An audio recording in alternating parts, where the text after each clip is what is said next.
నా చెల్లెలు ఫంక్షన్ నేను ఒక్కడనే చేస్తాను. ఎవరు నువ్వా? 25,000 20,000 కాదు నాన్నా, 2.5 లక్షలు. తెలుసు, అంతా విన్నాను. ఎవరు ఏమీ చందాలు వేసుకొని అవసరం లేదు, నేనే అరేంజ్ చేస్తాను.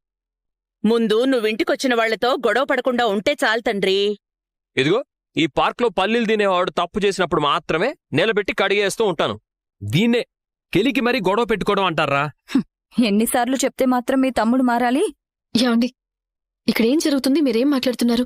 ఊరికే ఉండలేరా? సరే, మీరంతా ఫంక్షన్ గురించి మర్చిపోండి. మర్చిపోయి వదిలేద్దామా? కాదు తల్లి, మాతృమూర్తి.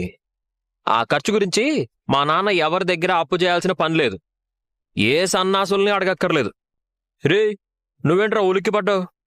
లోకంలో సన్నాసివి నువ్వు ఒక్కడవేనా? ఏమండి, వీణ్ణి నమ్ముకుని వదిలేస్తే ఫంక్షన్ జరిగినట్టే.